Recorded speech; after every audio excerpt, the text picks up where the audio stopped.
Defensivo ou agrotóxico? Qual a diferença entre eles? Nenhuma. Os dois nomes se referem à mesma coisa. O termo correto previsto por lei é agrotóxico, que vem do grego agros, que significa campo, e toxicon, que significa veneno. Esse termo surgiu em um livro chamado Pragas, Praguicidas e a Crise Ambiental, publicado em 1977 por um autor chamado Adilson Pascoal. Depois, em 1989, surgiu uma lei aqui no Brasil que definiu esse termo para nomear esse tipo de insumos. Eu acredito que nessa época o governo escolheu essa nomenclatura justamente para, de certa forma, alertar os agricultores do risco que o mau uso desse tipo de produto poderia trazer. Alertar sobre a atenção que eles deveriam ter ao manusear esse tipo de produto e os riscos que ele poderia trazer caso fosse usado sem proteção. Realmente, na década de 70, 80, a tecnologia e a informação que o homem do campo tinha naquela época era muito inferior à tecnologia e informação que se tem hoje. Então faz sentido o governo, de certa forma, se preocupar mais sobre a segurança do homem do campo e do profissional que trabalhava no campo naquela época. E através dessa nomenclatura, chamava a atenção das pessoas quando liam esse termo no rótulo. E com o passar do tempo, a popularidade desse tipo de produto e a necessidade desse tipo de produto no campo aumentou muito. E sem os agrotóxicos, não teria sido possível que o Brasil se tornasse essa potência agrícola que é hoje. O termo defensivo agrícola é mais recente. E muitas pessoas que trabalham com agronegócio preferem essa nomenclatura do que agrotóxico. De certa forma, o nome seria menos assustador e alarmante, principalmente para as grandes empresas do setor, por toda a questão do marketing e melhorar a imagem da empresa para o público. E até mesmo para os agricultores, que já sofrem tantos ataques da mídia, seria bom parar de relacionar o termo tóxico com a agricultura. Tá bom, mas agora para quem não tem tanta intimidade com o assunto, eu vou explicar um pouquinho sobre os agrotóxicos e os três grandes grupos que eles se separam, que são os herbicidas, inseticidas e fungicidas. Herbicidas, como o nome já sugere, são produtos destinados para matar plantas. Mas a gente não tem que cultivar as plantas, por que matá-las? Nem todas as plantas são úteis para a agricultura. As plantas daninhas ou invasoras, como podem ser conhecidas, elas têm a capacidade de prejudicar ou até mesmo acabar com uma lavoura. Então é necessário fazer o controle dessas plantas. Antigamente, e até hoje em dia em alguns pequenos espaços, esse controle era feito manualmente, com uma enxada, por exemplo. Mas hoje em dia, com a proporção que a agricultura tem, é impossível fazer o controle das plantas daninhas manualmente. Por isso surgiram os herbicidas, para facilitar o trabalho e proporcionar a possibilidade de produzir em larga escala. Seguindo a mesma lógica, nós temos os inseticidas, que têm a finalidade de matar insetos. Existem mais de 800 mil espécies de insetos no mundo e muitas dessas espécies se especializaram em comer plantas. Consequentemente, as plantas que nós cultivamos são alvos dessas pragas. E os inseticidas são um dos mecanismos que nós temos para combater esses insetos e controlar as populações dessas pragas agrícolas, que também têm o potencial de acabar com uma lavoura.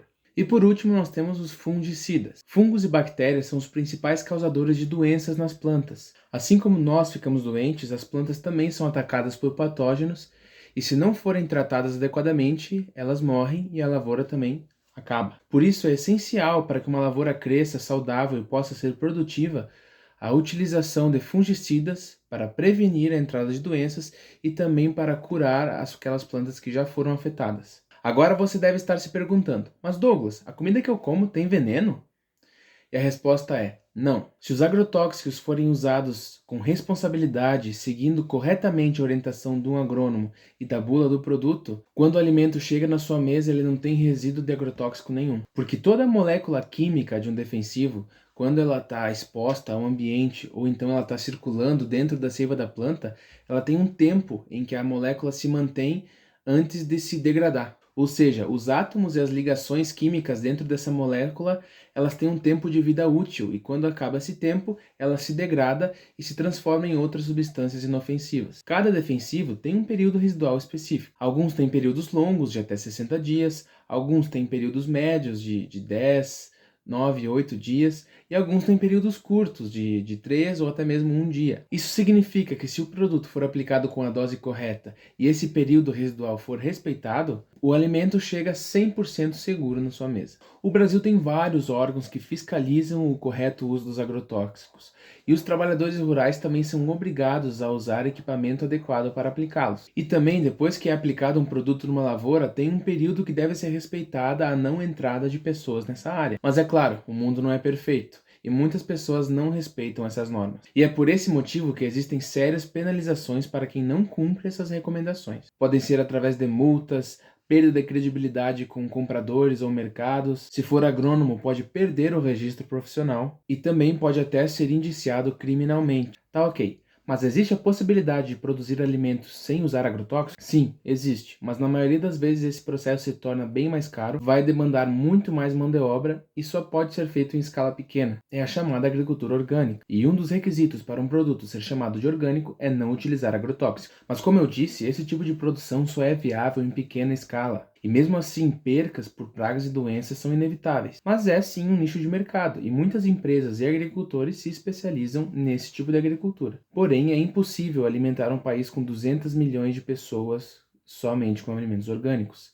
Quem dirá então um planeta com mais de 8 bilhões de pessoas? Outro assunto pertinente para esse vídeo é uma coisa que me irrita muito, quando as pessoas e a mídia ficam criticando a aprovação de novos agrotóxicos. A aprovação de novos produtos é muito importante para que os alimentos sejam cada vez mais seguros e para que haja cada vez menos impactos ambientais. Porque pensa comigo, a tecnologia de 15 anos atrás é a mesma de hoje? Cada vez mais a biotecnologia desenvolve moléculas mais eficientes e menos agressivas, tanto para nós quanto para o meio ambiente. Porém, políticos com viés ideológico ficam empacando o desenvolvimento da agricultura e nos prendendo a moléculas mais antigas e mais agressivas. E você, que apoia essas pessoas e essas ideologias, também está contribuindo para isso. Tem que aprovar novos agrotóxicos, sim. É um mercado muito regulamentado e cheio de exigências. Para uma empresa lançar um produto novo, é necessário anos e anos de pesquisa e a empresa tem que provar várias vezes que o produto é seguro e eficiente. Então, se me perguntarem, Douglas, tu é a favor ou contra o uso de agrotóxicos? Eu sou a favor, mas também sou a favor do uso consciente e responsável. São produtos essenciais para manter a segurança alimentar do planeta